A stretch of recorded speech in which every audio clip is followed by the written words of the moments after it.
தோழர்கள் அனைவருக்கும் வணக்கம். தமிழர் திருநாள் பொங்கல் தினத்தை முன்னிட்டு இன்று இங்கே திண்டுக்கல்லில் நமது தோழர்கள் அனைவரும் ஒருங்கிணைந்து இந்த பொங்கலை கொண்டாடுகின்றோம். இது ஒரு தமிழர் பண்பாட்டின் மீட்டெடுப்பு. தமிழ் பண்பாட்டை மீட்டெடுக்கும் ஒரு முயற்சியாக மட்டுமல்ல,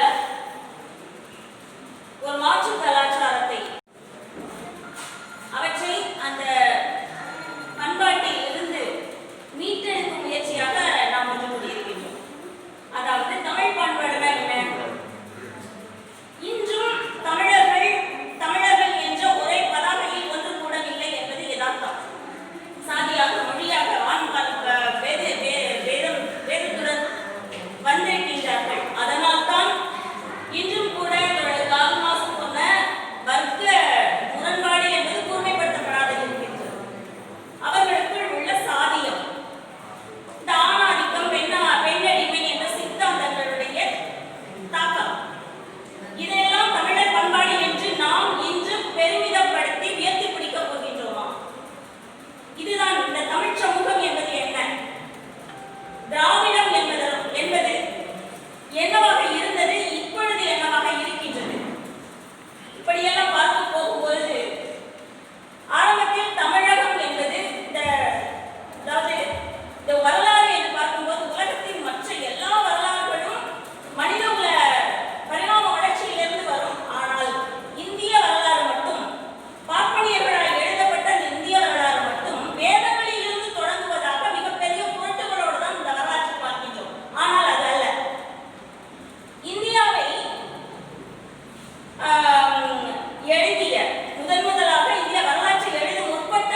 களத்தில் இருக்கின்றன. கீறல்களின் சார்பாக. கீறல்கள் ஒன்றும் நகக்கீறல்கள் அல்ல, அவை மரக்கீறல்கள். பாறையாகி நின்றவளை உடைத்து பாலமாகி போனவளுக்கு கொளஞ்சியும் மேனியும் என பலவற்றை மருந்தாக்கி நீர் விட்டு வெடிப்பு நிறை பாதங்கள் முதல் பிஞ்சு பாதங்கள் வரை தொழி மிதித்து உயிர் தூவ பிரசவித்த அவளை அடுத்த பிரசவத்திற்காய்த்தான் அக்களம் கீறியது. அக்கீறல்கள் அவளுக்கு இதமாயிருந்தது. கீறல்கள் மேனியை வளமாக்கியது, இறுக்கங்கள் தீர்த்தது. வெடித்த பாதங்களுக்கு நன்றி சொல்லிக் கொண்டிருந்தாள். வாழ வைத்ததாக கூறினாள். எல்லாரையும் ஆற்றுவது நீயே தாயே என பாதத்தின் வழி நீர் முத்தமிட நெகிழ்ந்தாள். வாழ்ந்து வாழ்விக்கும் அவள் மூச்சு காக்க கோடற்ற வயிற்றின் நிமித்தம் அப்பாதங்கள் அக்கலங்களோடு நார்த்திசைகளில் நின்று வடக்கே குவிந்தன. அப்பாதங்களின் கீறல்கள் ரணமாயிருந்தும் கலங்களை கீழே விடவில்லை, தூக்கி எறியவில்லை, உடைத்து போடவில்லை, தார் வார்க்கவில்லை, ஒருவாய் சோற்றுக்காய் விற்றுவிடவில்லை, எரித்து குளிர்காயவில்லை, அடமானம் வைக்கவில்லை. மாறாக அவளை சீண்டும் தீண்டும் திருடர்களை தூக்கி எறிகின்றன, கீறி போடுகின்றன, கிழித்து எறிகின்றன, கேள்விகள் கேட்கின்றன, முகத்திரைகள் கிழிக்கின்றன, கொள்ளைகளை கண்டிக்கின்றன. பெரிதாய் படிக்காத இக்கலங்களை ஏமாற்ற தெரியாத திருடர்கள் பம்முகின்றனர். ஒப்பாத பேச்சுக்களை பேசி பார்க்கின்றனர், குளிர்வித்து பார்க்கின்றனர், விளக்கி பார்க்கின்றனர், பாதையை அடைக்கின்றனர். இதனினும் கேவலமாய் பள்ளங்கள் இட்டல்லவா வழி மறைக்கின்றனர். குழந்தை கூட பைத்தியமா இவர்கள் என கேட்கிறது. யாராச்சும் நல்ல பாதையை இப்படி செய்வார்களா என்கிறது. அவர்கள் வீட்டின் முன் உள்ள சகதியை மிதித்து கழுவிய கையோடு. இல்லையடா செல்லம், இவர்கள் மனிதர்கள் அல்ல, பைத்தியங்களாக என சொல்கிறார்கள் சாமானியர்கள். முட்டுக்கட்டைகள் எத்தனை இட்டாலும் இக்கட்டைகள் வெறித்தே இருக்கின்றன. இக்கோடிகள் கடைக்கோடிகள் மனத்தில் எல்லாம் திருடர்களை அடையாளப்படுத்திவிட்டன. அச்சம் மேலிட மேலிட ஏதேதோ செய்து பார்க்கின்றனர் திருடர்கள். இக்கலங்களோடு கைகோர்த்து நிற்போர் பலர். நீயா நானா என நிற்கும் விரோதிகளை விரட்டி கொண்டே இருக்கின்றனர் பின்வாங்காமல். கலங்களின் புரட்சி இது. வெடி பாதங்கள் இல்லை, உணவு இல்லை, எதிர்காலம் இல்லை என ஏந்தி நிற்கும் பிஞ்சு பதாகைகள் கொல்லப்படலாம் ஏரோதிற்காய். ஞானியரின் இடையரும் பிழைத்தது போல் பிழைக்க வழியின்றித்தான் மாய்ந்தனர். ஏதேனும் கணக்கெடுப்பு நடத்தப்படலாம். மீட்பர் பிறந்தாரோ பிறப்பாரோ என எம்மீட்பனும் வந்துவிடக் கூடாதென விஷங்களை விளைவிக்க ஒப்பந்தமிடலாம். கீறல்களில் நெகிழ்ந்த அவள் மலடாகி விடலாம். மடிகள் வெறிச்சோடலாம், கயிறுகள் நிரம்பலாம் என்பதால் வெடிபாதங்கள் மார்கழி இரவை தெருவிலை கடக்கின்றன, விடியலை காண்கின்றனர், வயிற்றை நிரப்பிக் கொள்கின்றனர், தெம்படைகின்றனர், தேற்றிக் கொள்கின்றனர். மீட்பர்களாய் உன்னை காட்டித்தராமல் விலை பேசாமல் தார் வார்க்காமல் மீட்க வழிவிட்டவர் போல களம் நிற்கும் இத்திருக்குடும்பங்களை, இவ்விளையர்களை, ஞானியரை, அரசர்களை, மீட்பர்களை பொங்கலிட்டு கொண்டாட வாவா பாலகா. மீட்பரை பற்றின ஒரு அருமையான கதை. பொங்கல் விழாவை கைத்திறனால் வழிபடுவது என்று சொல்வார்கள். அதுபோல் கைமானத்தை நல்ல வழிபடுவாய் பார்ப்போம். இனி ஒரு சிறிய கலந்துரையாடல். தமிழ் பண்பாடும் தமிழ் குடும்பங்களும் என்ற முக்கியமான ஒரு கலந்துரையாடல் தோழர்களுடன் ஆரம்பிக்கப்படுகிறது.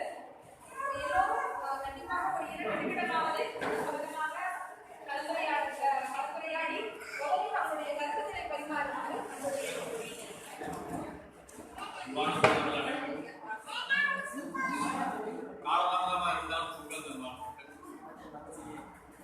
ஆண்களுக்கான இந்த பொங்கல் திருநாள்ங்கிறது புதிய ஏற்பாடாக இருந்தாலும் இது ஒரு வர வேண்டிய விஷயம்தான். இன்றைக்கு நம்முடைய தமிழ் கலாச்சாரம், பண்பாடு எல்லா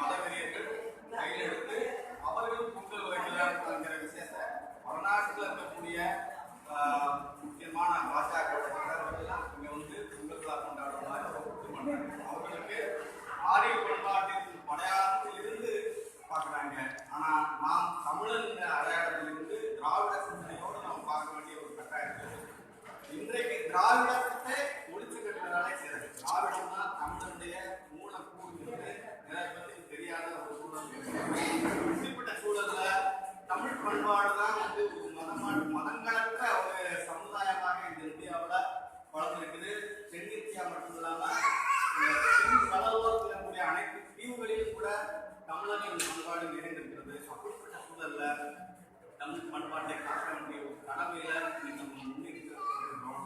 அதை வலியுறுத்தும் விதமாக பொங்கல் விழாக்கள் கூட எல்லாம் செய்யறாங்க. ஆனா ஜல்லிக்கட்டும் கூட இன்னைக்கு ஒரு கார்பரேட் மயமா மாற்றப்பட்ட ஒரு சூழலும் இருக்குது. ஒவ்வொரு அடையாளங்களையும் நம்ம இழந்துகிட்டே இருக்கிற சூழல இப்படி ஒரு சின்ன இதா இருந்தாலும் பெரிய நிகழ்ச்சியாக மாற்ற வேண்டிய ஒரு கட்டாயத்தையும் நம்ம வலிமையா நம்முடைய மக்களுக்கு நம்முடைய அடையாளங்களை கொண்டு செல்ல வேண்டிய ஒரு கடமையை நமக்கு இருக்குது. அப்படிங்கிற ஒரு சூழ்நிலை செய்தியோடு உங்களோட பயணத்தை ஆரம்பிச்சிருக்கேன். இப்போ ஒரு பரஸ்பர அறிமுகத்தோட ஆரம்பிச்சுக்கலாம். ஏன்னா இங்க இருக்கிறவங்க நிறைய பேர் தெரியாத அப்படின்றதுனால தெரியாத இல்ல சின்ன குழந்தைங்களுக்கு தெரியும். என்னோட பேர் இளம் முருகேசன். கவிதையெல்லாம் இளம் டீக்கர் பத்திரிகை மாவட்டத்தில் தமிழ்நாடு முற்போக்கு சங்கத்திலிருந்து தமிழ் தீண்டாமொழி முன்னணியுடைய மாவட்ட துணை செயலாளர்.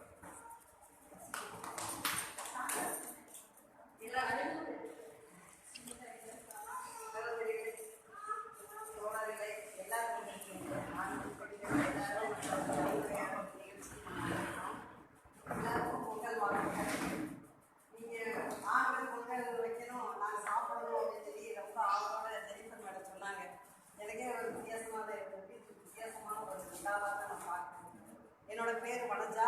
ஜனநாயக மாவட்ட சங்கத்தில் மாநில தலைவராக இருக்கேன்.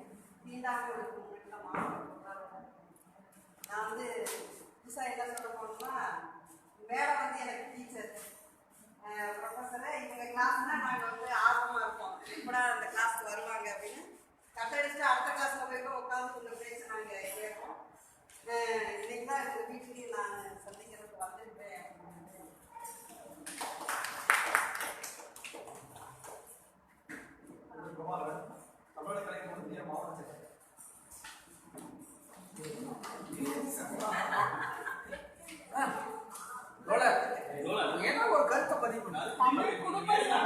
இப்ப அறிமுகமா ஒரு சில வார்த்தைகள் பேசிவிட்டு இப்ப ஸ்கேட் ஆயிடுச்சு. வெறும் அறிமுகம் மட்டும் அவங்க கருத்தையே பதிவு பண்ணிடலாமே.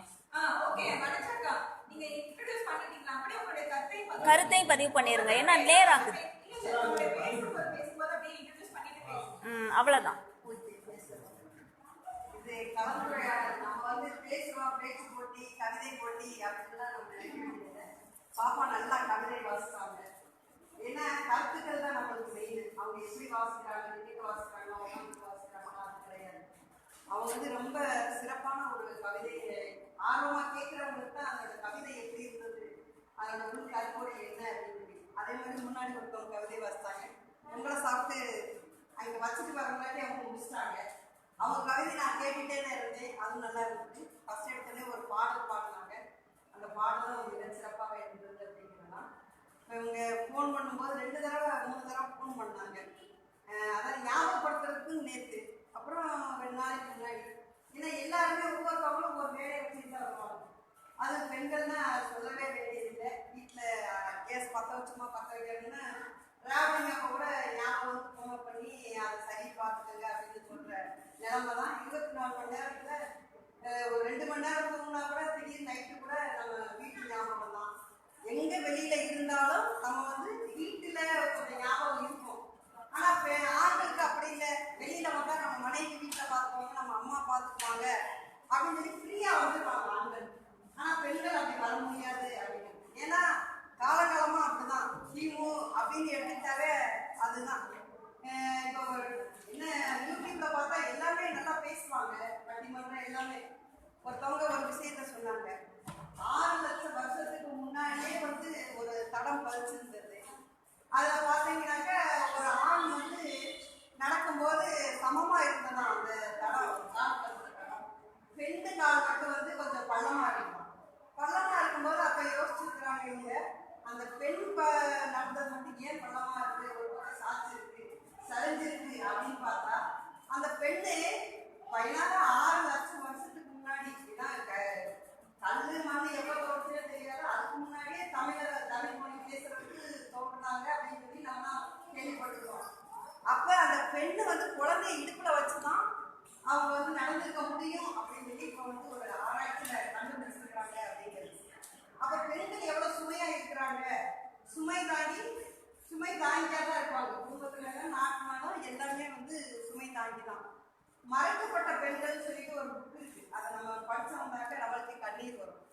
என்ன டாக்டரும் அவங்க சந்தோஷமா இருக்கிறாங்க அப்படின்னு சொல்லி நினைப்போம். ஒவ்வொருத்தவங்களும் ஒவ்வொரு வேலை பார்க்குறவங்களும் எல்லா பெண்களும் வீட்டில் வந்து அங்கே டாக்டர் ஆப்ரேஷன் கத்தி எடுத்தா இங்கே வந்து காயின் இருக்கிறதுக்கு அதுக்குன்னு ஒரு கத்தி எடுத்து தான் ஆகணும். வெளியில இருந்து பார்க்கணும் உங்களுக்கு என்ன ஜாலியாக நல்லா அழகாக ட்ரெஸ் பண்ணிட்டு போகிறாங்க, காரம் போகிறாங்க, ஃப்ளைட்டில் போகிறாங்க அப்படின்னு நினைப்பாங்க. ஆனால் அவங்க என்ன நினைக்கிறாங்க, என்ன சிரமப்படுறாங்கன்னு புக்கு நம்ம வந்து மெயினாக என்னென்னா படிக்கணும். படித்தாதான் நம்ம வந்து வெளியில் வந்து நம்மளுக்கு சோர்வு வராது. ஐயோ வீட்டில் வந்து இவ்வளோ கஷ்டமா இருக்கே அப்படின்னு சொல்லி நம்ம நினைக்கவே முடியாது. படிச்சிட்டோம்னு வச்சுக்கோங்களேன், நம்மளுக்கு ஒரு தெம்பு வரும். அது மாதிரி எங்கேயாவது இந்த மாதிரி ஒரு ஃபங்க்ஷனுக்கு போயிட்டு வந்தாலும் நம்மளுக்கு ஒரு தெம்பு வரும். நம்மளுக்கு நிறைய கருத்துக்கள் இருக்க என்னமோ நம்ம இந்த குட்டி பிள்ளைங்களை கேளுங்களேன், பாப்பாவை பேச சொன்னா 2 மணி நேரம் பேசுவாங்க, 2 மணி நேரம் பேசுவாங்க. அவங்களுக்குள்ள கருத்து அவ்வளோ இருக்கும். ஆனா அவங்க வந்து இப்போ வந்து அமைதியாக பேசிட்டு இருக்காங்க, பெரியவங்க அப்படிலாம் நினைக்க வேண்டியது. ஏராளமான கருத்துக்கள் நம்ம வந்து இப்போ எல்லாத்தையும் கற்றுக்க வேண்டியது இருக்கு. இப்போ செல்லை பார்த்தீங்கன்னா எல்லாம் நம்மளுக்கு தெரியும் அப்படின்லாம் இல்லை, அதை படித்து மனப்பாடம் பண்ண முடியாது. அந்த பிள்ளைங்க பார்த்தோன்னே ஒரு கருத்து 1000 கருத்து சொல்லுவாங்க. நம்ம லேட்டாக சொல்லுவோம், ஏன்னா நம்மளுக்கு அந்த வயசாகி போச்சு, அவங்க டக்கு டக்கு டக்கு டக்குன்னு சொல்லிடுவாங்க. அப்படி பிள்ளைங்கள்ட்ட நம்ம நிறைய கற்றுக்க வேண்டியது இருக்கு அப்படிங்கிறது தான். ஒரு 2-3 நிறைய பேர் நம்ம வந்து பெண்களை பற்றி நம்ம பேசலான்னு இப்போ டைம் இருந்தால் நம்மளே பேசிட்டு தான் அது சரி வராது அப்படின்னு நினைக்கிறேன். ஒரு சில நான் என்னை கூட அமலாதேவி மேடமும் கரடி பிள்ளைகளுக்கும் ஒரு தடவை பாராட்டுவேன். நிறைய பேசுகிறப்பெல்லாம் ஏதாவது பெண்களை பற்றி தான் பேசுவோம். மேற்கூறி அவங்கள பற்றி உங்களுக்கு வந்து எல்லாருக்குமே தெரியும், எவ்வளோ அவார்டு வாங்கினாங்க, அவங்களுடைய வந்து வாழ்க்கை வரலாறு நம்ம கட்டாயம் படிக்கணும் அப்படின்னு ஒவ்வொரு பேர்களையும் நான் சொல்லுவேன். அதே மாதிரி பேச சொல்லும்போது அவங்க வாழ்க்கை வரலாறே சொல்லியிருக்கேன். பரவாயில்லையே, எனக்கு கூட அவங்க படிச்சிருப்பாங்க, ஆனால் என்கரேஜ் பண்ணுறதுக்காக அவங்க சொல்கிறாங்க அவங்க எவ்வளோ கஷ்டப்பட்டாங்க. அந்த அவார்டு வாங்கிறதுக்கு எத்தனை பேர் வந்து நான் தான் கண்டுபிடிச்சேன், புற்றுநோய்க்கு அவங்க தான் கண்டுபிடிச்சாங்க, அதை நான் தான் கண்டுபிடிச்சேன்னு அந்த வாதியாரை வாங்கி வச்சுக்கிட்டாங்க.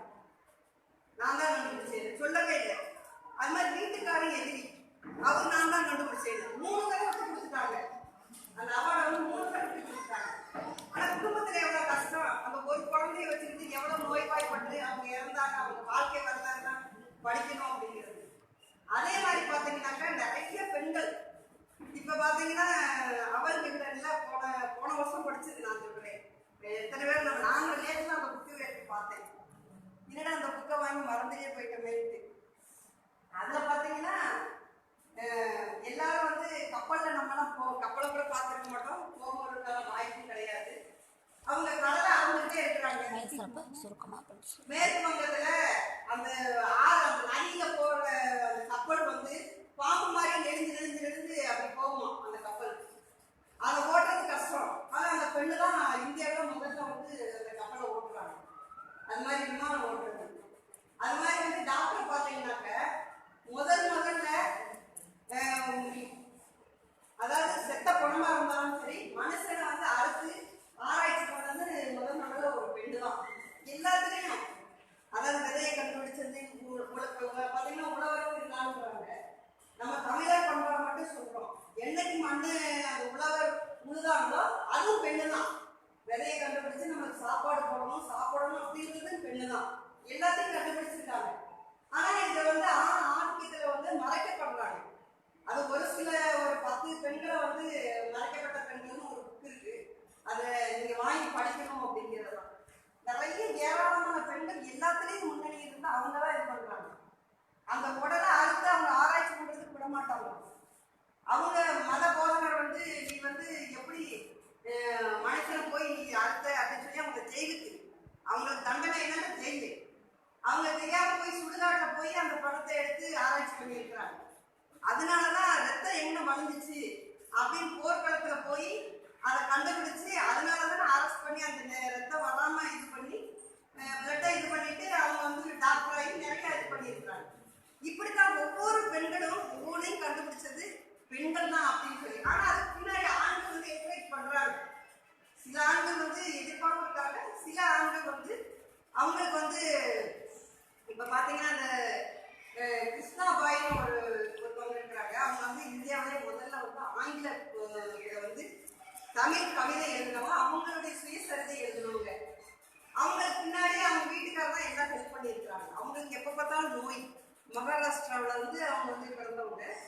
அவங்க வந்து முதல்ல தமிழில் சுயசரிதை எழுதினவங்க அவங்க தான். இங்கிலீஷில் தமிழ் மகாராஷ்டிரா பிறந்து இங்கிலீஷில் அவங்க எழுதியிருக்கிறாங்க. எப்போ 1883 முன்னாடியே சுதந்திரம் வாங்குறதுக்கு முன்னாடியே. இந்த மாதிரி ஒவ்வொரு பெண்களையும் நம்ம வந்து படிக்கணும் அப்படிங்கிறது அனைவருக்கும் பொங்கல் வாழ்த்து. அனைவருக்கும் ஒரு சிறிய வேண்டுகோள். கால நேரம் கருதி 2 நிமிடத்தில் உங்களது கருத்துக்களை பதிவு செய்யுமாறு கேட்டுக்கொண்டு தோழர் பிரபாகரன் அவர்கள் அறிமுகம் செய்து கொண்டார்.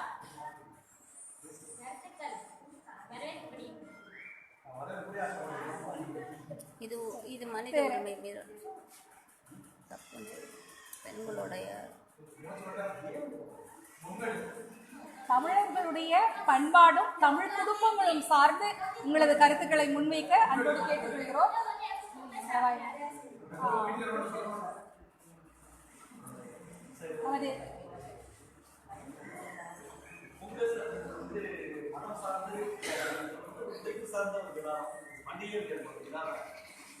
உழைப்பு சார்ந்த ஒரு விழான்னு வச்சுக்கலாம். இது வந்து உலகம் முழுசுமே கொண்டாடுறாங்க, இங்கே மட்டும் கிடையாது. இதே மாதிரி அறுவடை நாட்களில் கொண்டாடுறாங்க. முன்னாடி வந்து மற்ற மாநிலங்கள் வந்து மதம் சார்ந்த விழாவை மாறினதுக்கு காரணம் வந்து பார்ப்பனிய ஊடாட்டம் தான். தமிழ் சமூகம் வந்து தொடர்ந்து கிட்டத்தட்ட 2000-3000 வருஷமாக வந்து பிராமண மேலாதிக்கத்தை இது சண்டைப்பட்டே தான் வந்து. அதனால இன்னும் தமிழாக இருக்குது. தமிழ் வந்து மற்ற மாநிலத்தில் வந்து தெலுங்காகவும் மலையாளமாகவும் கன்னடமாகவும் மாறினதுக்கு காரணம் வந்து அந்த பார்ப்பனிய மேலாதிக்கத்தை ஏற்றுக்கொண்ட சூழல்னால தான். ஏற்றுக்கொள்ளாததுனால தான் இன்னைக்கு வரைக்கும் தொடர்ந்து நம்ம சண்டை போட்டே இருக்கும். இன்னைக்கு தமிழாக இருக்குது, சண்டை போட்டுக்கிட்டே இருக்கு. இதனால தான் வந்து தமிழ்நாட்டில் மட்டும்தான் வந்து பொங்கல் வந்து இது வரைக்கும் மதம் சார்ந்த விழாவாக மாறணும். அது தொடர்ந்து நம்ம ஃபைட் பண்ணுறோம், இன்னும் தொடர்ந்து ஃபைட் பண்ணுவோம். ஸோ அதனால இது வந்து ஒரு எப்படி சொன்னால் 2000 ஆண்டு கால உற்பத்தி சார்ந்த ஒரு விழாவாக தொடர்ந்து கொண்டு போயிட்டு இருக்கோம். இன்னும் தொடர்ந்து கொண்டு போகணும்னு சொல்லுங்கள்.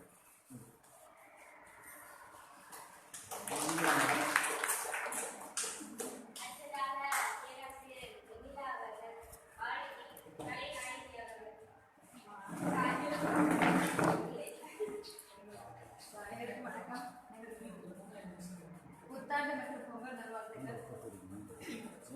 என்னோட பேர் நெபிலா. ஒரு தனியார் கல்லூரியில் ஆங்கிலத்துறை பேராசிரியராக இருக்கேன். ஒரே ஒரு சின்ன விஷயம் மட்டும்தான் நான் சொல்லணும்னு ஆசைப்படுறேன். பிகாஸ் நம்ம எல்லாருமே பெண்களாக கூடியது, பெண்களை பற்றியான விஷயங்களை நம்மளே பேசிக்கிறதுக்கு என்ன விழாவுக்காக நம்ம எல்லாரும் கூடியிருக்கோம், எதை அடுத்த நோக்கி நம்ம கொண்டுட்டு போகிறோம் அப்படிங்கிறது தான். ஸோ ஒரு மரபு பண்பாட்டு விழா அப்படிங்கிறத நான் பார்க்குறேன். என்ன அப்படின்னா, நம்ம வீட்டில் இருக்கக்கூடிய நம்ம குழந்தைங்களுக்கு மரபு என்ன, பண்பாடு என்ன, கலாச்சாரம் என்ன அப்படிங்கிறத நம்ம ஃபர்ஸ்ட் சொல்லி கொடுத்தா மட்டும்தான். ஏன்னா இன்னைக்கு இருக்கிற குழந்தைகள் வந்து நெட்டில் வந்து பார்க்கறதுக்கு வந்து நிறைய விஷயங்கள் இருக்கு.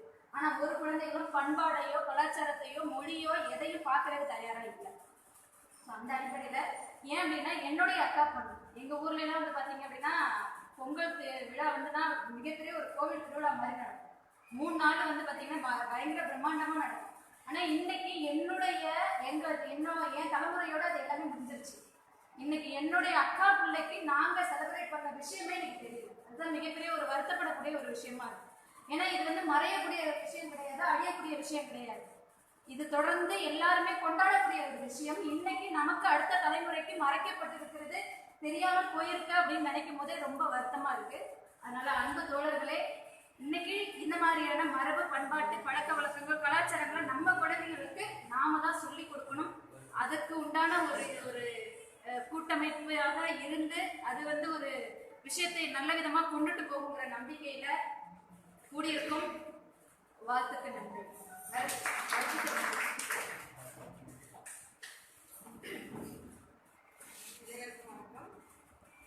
முனைவர் கோவிந்தா, எனக்கு இந்த தலைப்புல தமிழ் பண்பாடும் தமிழ் குடும்பங்களும் அப்படின்னு சொல்லி இந்த தலைப்புல நிறைய முரண்பாடு இருக்குது. ஆனால் இப்போ இங்கே அது பதிவு பண்ணணும்னு விரும்பல. மத சார்பற்றது நம்ம தமிழ்நாட்டில் இந்த தமிழர் பண்டிகைகளை வச்சு, தமிழர் பண்டிகை விழாக்கள் என்னவாக இருக்கட்டும், கோயில் திருவிழா இருக்கட்டும், இந்த மத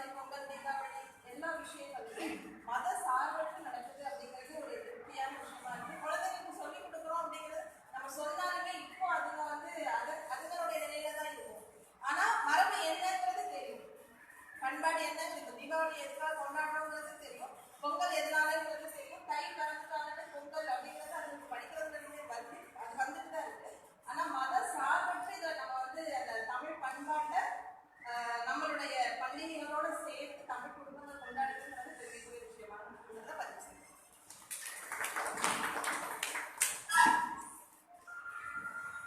என்னுடைய பெயர் மகாலட்சுமி. ரத்த மாசு பெண்கள் மேலே தமிழாசிரியர். இந்த பொங்கலை பற்றி ஒரு சின்ன கவிதை மட்டும் சொல்லுவேன்.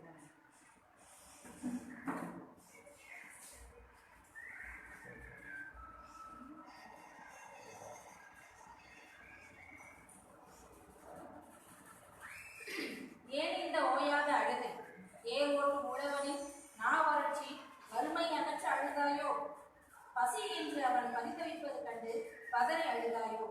கதிர்கள் அறுக்கும் அவன் கனப்பொழுதில் தன் வாழ்வை அறுத்து ஓய்யும் நிலை கண்டு அழுதாயோ? எதற்காக அழுதாய்? இரக்கமற்ற இந்த சமுதாயத்திடம் அவனுக்காக. அவன் உழைப்பில் உண்டு கழித்து உயிர் பெற்ற இந்த மானுடம் நன்றி கூறுகிறதா? கை திருநாள் நன்றி. நன்றி மறந்த மானுடம் உணவிட்ட அவனை வாசகனாக்கி இலவச உணவுகள் வழங்கிற்று அவனின் வறுமை. இதையெல்லாம் நீ எண்ணி அழுகிறாய் என்று அறியுமா மழையே? இந்த மதிக்கெட்ட மானுடம் சற்று ஓய்ந்து அழு. உன் கண்ணீர் வற்றினாலும் கருணை கிடைக்காது அவனுக்கு. நன்றி. இது எதுக்காக அப்படின்னா, நம்ம வந்து பொங்கலை பற்றி பேசிட்டு இருக்கோம். உழவன் வந்து எவ்வளோ கஷ்டப்படுறான் அப்படிங்கிறத நிறைய நம்ம சொன்னோம். மரபை சொல்லிக் கொடுக்கல, பண்பாடை சொல்லிக் கொடுக்கல பிள்ளைங்களுக்கு. உழவன் உழைக்கிறத பற்றி நம்ம சொல்லிக் கொடுக்கணும். அதுதான் மெயின். நம்ம எப்படி சாப்பிடணும்னா, நிறைய பிள்ளைங்க கடையில இருந்து அரிசி வந்து நம்ம சாப்பிடுறோம். எப்படி விளையுதுன்னே தெரிய மாட்டேங்குது.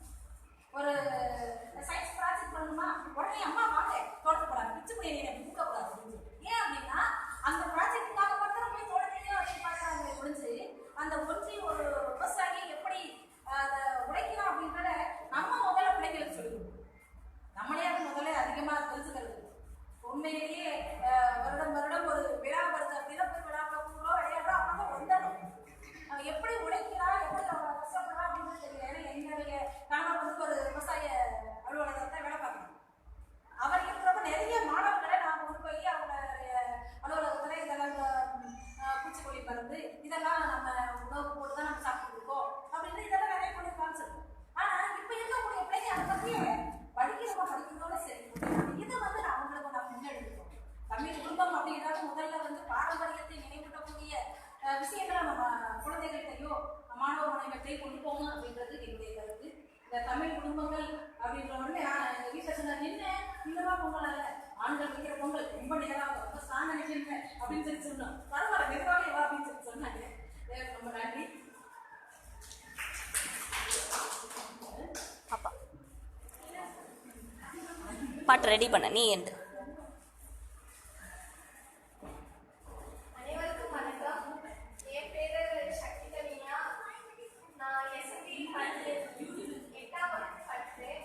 நான் பொங்கலை பற்றி சொல்ல போறேன். பொங்கல் விழா ஒவ்வொரு வருடமும் தை மாதத்தின் முதல் நாளில் கொண்டாடப்படுகிறது. இவ்விழா உழைப்பிற்கு உதவிய இயற்கைக்கும் நம்மோடு சேர்ந்து உழைத்த கால்நடைகளுக்கும் நமது நன்றியையும் மகிழ்ச்சியையும் தெரிவிக்கும் விழாவாகும். ஆடி மாதத்தில் விதைத்த பயிர்களின் விளைச்சலை அறுவடை செய்து பயன் அடையும் பருவமே தை மாதம். அந்த அறுவடையில் கிடைத்த நெல்லின் அரிசியை சர்க்கரை பால் நெய் சேர்த்து பானை வைத்து அடுப்பில் கொதிக்க வைத்து பொங்கல் சோறாக்கி சூரியனுக்கும் மாட்டுக்கும் படைத்து உண்டு மகிழும் விழா பொங்கல் விழா. மாட்டுப் பொங்கல் அன்று மக்களின் வாழ்வில் ஒன்றிய பசுவுக்கு நன்றி தெரிவிக்கப்படுகிறது. காணும் பொங்கல் என்பது உறவினர்களை கண்டு மகிழும் பொங்கலாகும். இப்பண்டிகையின் நிகழ்வுகளில் உற்றார் உறவினர்கள் நண்பர்கள் காணுதல் மற்றும் பெரியோர்களிடம் ஆசி பெறுதல் என்பனவும் அடங்கும்.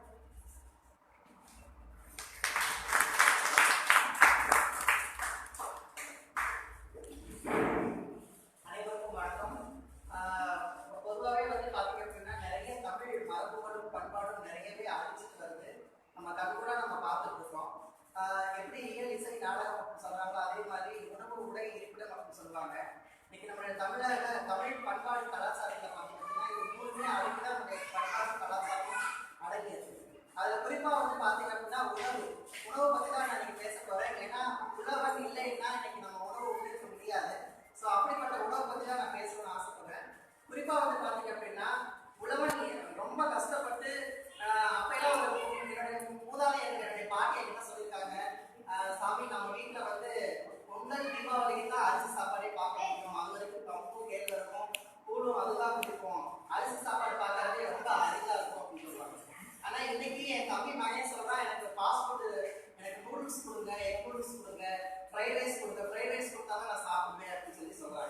ஸோ இன்னைக்கு வந்து துரித உணவுகள்னாலேயே நம்முடைய மரபும் பண்பாடும் மாறிடுச்சு. பெரிய ஒரு 5 ஸ்டார் ஹோட்டலில் போய் உட்காந்து சாப்பிட்டாதான் வந்து அந்த சாப்பாடா இருக்கும் அப்படின்னு நிறைய பேர் நினைச்சுக்கிறாங்க. நம்மளுடைய உணவு பழக்க வழக்கங்களை சின்ன குழந்தைகள்கிட்ட இருந்து நம்ம வந்து மாற்றி அமைச்சாதான் கண்டிப்பா இந்த முறை வந்து மாறும். நம்மளுடைய ஆடைகளையுமே பார்த்தீங்க அப்படின்னா எங்கேயோ ஒரு இடத்துல போயிட்டு பார்ப்பனிய சமூகம் வேற யாரோ ஒரு அதை எப்படி சொல்றதுன்னா ஒரு மிகப்பெரிய ஒரு அடக்குமுறை கொண்ட ஒரு இடங்களுக்கு ஒரு கார்பரேட் கம்பெனிகளுக்கு போயிட்டு நம்ம ஆடைகளை வந்து நம்ம வாங்கணும். அதை நம்ம கைத்தறி அணிஞ்ச ஆடைகளை போய் நம்ம அணிணுங்கிற ஒரு எண்ணம் வந்து வர மாட்டேங்குது. ஸோ இப்படிப்பட்ட மரபுகளையும் பண்பாடுகளையும் நம்ம வந்து கடைபிடிக்கணும் அப்படிங்கிறது என்னுடைய அன்பான வேண்டுகோள். ஆனா அது யாருமே நம்ம பேச்சாவோட தான் இருக்கு. அதை நடைமுறைப்படுத்துறது அவ்வளவு சாதாரண விஷயம் கிடையாது.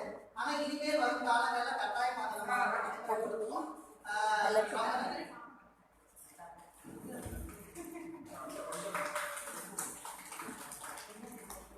தலைமை முனைவர் சரோஜினி பிரிவர் பெண்கள் விழிப்புணர்வு இயக்கம்.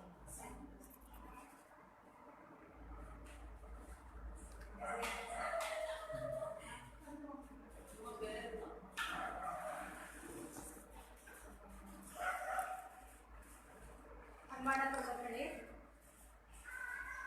இன்று நமது கலந்துரையாடலுக்கு தலைமையேற்று நடத்த இருக்கக்கூடிய முனைவர் சரோஜினி பிரிவர் அவர்களை அன்போடு வரவேற்கிறேன். பெண்கள் விழிப்புணர்வு இயக்கத்தினுடைய நிறுவனர் இந்த திண்டுக்கல் மக்களுக்கு அவர்கள் அறிமுகமானவர்களும் ஒவ்வொருவரும் தங்களுக்கு ஒரு முன்னுதாரணமாக எடுத்து சொல்லக்கூடிய ஒரு முக்கிய பெண்மணியாக திண்டுக்கல் மாணவர்கள் வசித்து வரும் நமது அவர்கள் பெண்களுடைய பாதுகாப்பு நலன்களுக்கு நிறைய சமூக அக்கறையோடு பல சேவைகளை செய்து வரும்போது கூட இன்று கூட நமது இந்த விழாவுக்காக நமக்கு இந்த கட்டிடத்தை கொடுத்து நமக்கு பல இடங்களில் உதவி செய்திருக்கிறார். அவருக்கு முழு ஈடுபாட்டோடு நம்மிடம் இல்லை என்பது ஒரு வகையான விஷயம்தான் என்றாலும் கூட இப்பொழுது வந்து நம்மிடம் கலந்து கொள்வது என்பது மிக மகிழ்ச்சியை அளிக்கின்றது. அவர்களுக்கு வாழ்த்துக்களை மரணங்களை தெரிவித்துக் கொண்டு அவர்களுடைய தலைமையில் இந்த கலந்துரையாடலானது தொடர்ந்து நடைபெறும் என்பதை அடுத்ததாக அவங்க பேசுறாங்க அவங்க போகணும். இந்த கலந்துரையாடல் அதாவது தமிழ் இல்லைங்கம்மா நீங்கள் அப்படிங்களா? சரி சரி, அப்போ அவங்க பேசுகிறாங்க. தமிழ் குடும்பங்களும் நமது பண்பாடும் என்பதை பற்றி அடுத்த கலந்துரையாடலை தொடரலாம். மெர்லின் பாலா வணக்கம்.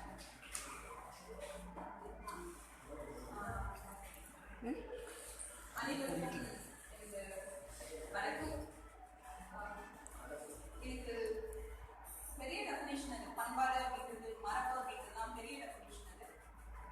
அது வந்து ஹியூமன் பீயிங்ஸ், அதாவது மனித கூட்டத்தை ஒரு வரையறைக்குள் கொண்டு வருவதற்காக கொஞ்சம் கொஞ்சமா தானா எவல்யூஷன் தானா வளர்ச்சி அடைந்ததான் நான் பார்க்கிறேன். யாரோ ஒரு லீடர் அப்படியே உட்காந்துக்கிட்டு இதுதான் இப்படிதான் அப்படின்னு சொல்லி ஒரு கண்ட்ரோலுக்குள்ள கொண்டு போகாமல் ஒரு கூட்டு குடும்பமாக, அதாவது மனிதர்கள் எல்லாம் வாண்டரர்ஸ் வேட்டைக்காரர்களாக இருக்கும் பொழுது உங்களுக்கு தெரியும்ல, நீங்க நிறைய படிச்சிருக்கீங்க. அவங்க புதுசு சொல்ல போகல. ஏன்னா பெரிய பெரிய எழுத்தாளர்களுக்கு நம்ம பேசுறேன். நவீன் இருக்காரு, செரிமன் இருக்காரு, பிரபாகரன் இருக்காங்க. ஸோ நீங்க எல்லாம் அதுக்கு மேல அம்மா கேட்டா நிறைய பண்பாடுகளை பத்தி பேசுவாங்க. என்னுடைய பார்வை என்ன அப்படின்னா, நான் எதை பார்க்கிறேன், நான் பண்பாடு கொஞ்சம் கொஞ்சமா மனிதனிடம் பண்பட்டதற்கு பின்னாடி ஒரு கூட்டம் சேர்ந்து வாழ்வதற்காக உருவான, அவர்களுடைய புரிதலினால் உருவான, அல்லது அந்த புரிதலின் பேரில் ஒற்றுமையாக சேர்த்து வாழ்வதற்காக உருவான சில நார்ம்ஸ் அப்படின்னு நான் பார்க்கிறேன்.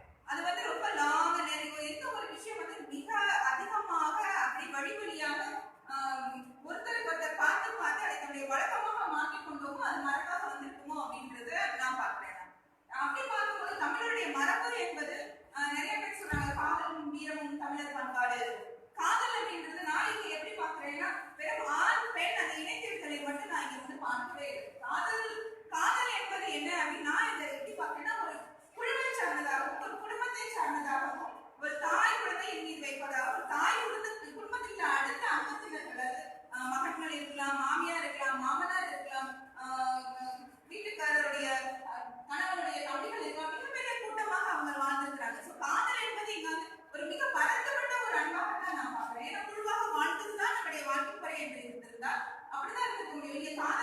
வெறும் ஆண் பெண் இணைந்தெடுதலாக மட்டுமே இருந்திருக்க முடியாது அப்படின்றது என்னுடைய புரிதலாக இருக்கிறது. அந்த வீரம் அப்படின்றத நான் எப்படி நான் பார்க்கிறேன் அப்படின்னா அதுதான் இருக்கு. வீரம் என்பது ஒருத்தரை ஒருத்தர் கொள்ளுதல் அப்படின்றதுல ஒரு சந்தர்ப்ப சூழ்நிலையில் ஒரு பிரச்சனை உருவாகும் போது தன்னை வலிமையாக நிறுத்திக் கொள்வதை கூட நான் வீரம் என்றுதான் நான் பார்க்கிறேன். இன்னும் நிறைய பேசினாங்க. எனக்கு வந்து நிறைய இந்த வாசிப்பு எனக்கு தேவையாக இருக்கிறது, நிறைய புரிதல் எனக்கு தேவையாக இருக்கிறது. அதனால எனக்கு பெருசா நான் பண்பாடு மரபு அப்படிங்கிற அந்த விஷயங்களை விட்டுட்டு கொஞ்சம் என்னுடைய ஒரு சாமானியன ஒரு சாதாரண ஒரு மனிதியாக என்னுடைய புரிதல் என்ன, இன்றைய நாளுடைய இந்த நிகழ்வை பற்றிய என்னுடைய புரிதல் என்ன, அதை வேணா நான் சொல்றதுக்கு விருப்பப்படுறேன். எனக்கு வந்து இன்றைய ஆண்கள் பொண்கள் அப்படிங்கிற ஒரு பெயர் இந்த கான்செப்ட் முதல்ல பல தடவை வந்து ஜெனிகா கிட்ட கேட்டிருக்காங்க. மார்ச் 8 வந்து நம்ம பெருசா பண்ணணும், இவ்வளவு பெண்கள் இருக்கோம், மார்ச் 8 பெருசா பண்ணணும். ஆனா அப்பெல்லாம் நான் அவங்களுக்கு ஒவ்வொரு முறையும் நான் அதை மறந்துருக்கிறேன். ஏன்னா மார்ச் 8 நம்ம ஏற்கனவே எங்களுடைய பெண்கள் விழிப்புணர்வு இயக்கத்துல இருந்து நாங்கள் செஞ்சுட்டே இருக்கோம். அதை வந்து என்னால உடைக்க முடியாது, அதுல இருந்து நாங்கள் விளக்க முடியாது. நம்ம வந்து அதே ஒட்டி மார்ச் மாதம் முழுவதுமே பெண்களுடைய மாதமாக இருக்கிறது அப்படிதான் நம்ம பாக்குறோம். அந்த மாதம் ஃபுல்லாவே இந்த நிகழ்வுகள் தான் நடக்குது. அப்படியே நம்ம வந்து ஒரு நாள் நம்ம எடுத்து பண்ணலாம் அப்படின்னு சொல்லி நான் நிறைய ஆட்களை தள்ளி போட்டுட்டே இருந்திருக்கேன். இப்போ வந்து அவங்க இந்த விஷயத்த இந்த கான்செப்ட் எங்ககிட்ட பேசும்போது எனக்கு பிடிச்சிருந்தது. ஓகே நம்ம பண்ணலாமே, ஏன் பண்ணக்கூடாது. அதுக்கு மெயினா ஒரு கான்செப்ட் என்னன்னா, அதாவது அடுப்புக்கரை என்பது சமையல் என்பது பெண்களுக்கானது. அது பிசினஸா இருக்கும்போது அது ஒரு பெரிய விஷயம் இல்லை. ஆனா வீட்டுக்குள்ள வரும்பொழுது அது வந்து பெண்களுக்கானதாக மட்டும்தான் இருக்கு அப்படின்ற ஒரு விஷயத்தை இந்த சைக்காலஜில ஒரு நாட் போட்டதுல வச்சிருக்கோம் பாத்தீங்களா. ஆனா வந்து ஆண் குழந்தைகள் மத்தியில் அதை லைட்டா உடைக்கணும். ஏன்னா சமையல் என்பது வந்து ஒரு பெரிய வேலை இல்லை, அது ஒரு ஸ்கில், அது ஒரு திறமை. சாப்பிட தெரிஞ்ச எல்லாத்துக்கும் சமைக்க தெரியணும், பசி இருக்கிறவங்க எல்லாத்துக்கும் தனக்கான உணவை தேடிக்க தெரியணும், தனக்கான உணவை சமைச்சுக்க தெரியணும் அப்படின்ற ஒரு சின்ன எனக்கு உட்காந்து வெயிட் பண்ணிட்டே இருக்கக்கூடாது. 6 மணிக்கு அந்த குழந்தைக்கு பசி வந்துச்சுன்னா 9 மணிக்கு அம்மா வந்து கரெக்ட் காத்துக்கிட்ட கூடாது. பெண்களை பார்த்து எங்கேயாவது ஒரு வேலை நிமித்தமா ஒரு இடத்துல இருக்கிறோம் அப்படின்னு சொன்னா எங்களுடைய பாட்டை ஃபுல்லா அங்கதான். இப்ப நல்லா வெல் ட்ரெஸ் பண்ணி போயிருப்போம், எங்கேயாவது ஒரு ஃபங்க்ஷனுக்கு போயிருப்போம், ஏதாவது ஒரு கல்யாணத்துக்கு போயிருப்போம், நல்லா வெல் ட்ரெஸ்ஸா போயிருப்போம். ஆனாலும் எங்களுடைய நினைவுகள் எங்க இருக்கும்னா வீட்டுல இருக்கும். அடுத்து நான் வாஷ் பண்ண வேண்டிய துணி எனக்கு காத்துட்டு இருக்கிறது மனசுல இருக்கும். அங்க நான் கழுவ போட்டு வந்த பாத்திரம் இருக்கும், ஊற போட்டு வந்த அரிசி இருக்கும். இத்தனை வந்து சைக்காலஜிக்கலா நாங்களே இந்த வாரி வாரி வச்சுக்கோம். இது எங்களுடைய வேலை, எங்களுடைய வேலை, எங்களுடைய வேலைன்னு சொல்லிட்டு நாங்களே வாரி வாரி எங்களுக்குள்ள வச்சு ஒதிச்சு அது ஒரு கனமா எல்லா நேரத்திலையும் சுமந்துட்டே இருக்கும் பாருங்களேன். அது இல்லாம இந்த காதல், குடும்பத்துடைய காதல், இந்த காதல் என்பது என்ன, ஷேரிங். அதாவது எல்லாருமே எல்லாத்துக்குமா பகிர்ந்துக்குது. அந்த பகிர்தல் என்பது என்ன, உணவை மட்டும் அம்மா செஞ்சு எல்லாத்துக்கும் பகிர்ந்து கொடுத்தலா இல்லை. இது வந்து வேலை கிடையாது, இது நம்மளுடைய கடமை. இது வந்து ஒரு கமிட்மெண்ட், ஃபேமிலியில எல்லாருக்குமான ஒரு கமிட்மெண்ட்.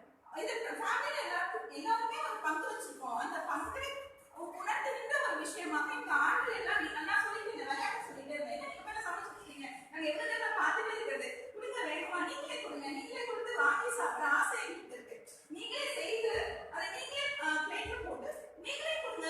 இதை நான் கையில வச்சு விளையாட்ட கேட்கல, நான் வேணும்னா அந்த ஒரு விஷயத்தை உங்களுக்கு பதில் வைக்கிறதுக்காக தான் நான் கேட்டேன். நீங்களே கொடுங்க, நீங்க செஞ்சுக்கீங்களா, நீங்களே கொடுங்க, நீங்களே செஞ்சு நீங்களே கொடுத்து நீங்க அதை நாங்க சாப்பிட, அதை நாங்கள் அனுபவிக்க எங்களுக்கு உரிமை இருக்கிறது, அதை நாங்க வாங்கி அனுபவிக்க வேண்டிய ஆசை எங்களுக்கு இருக்கிறது அப்படின்னு ஒரு சின்ன ஒரு புரிதலை உருவாக்குவதற்காக தான் நான் திருப்பி நான் சொல்லிட்டே இருந்தேன். ஏனென்றால் நம்ம வந்து பெண் குழந்தைகளை நாம் வந்து சரியா தான் வளர்க்கிறோம்.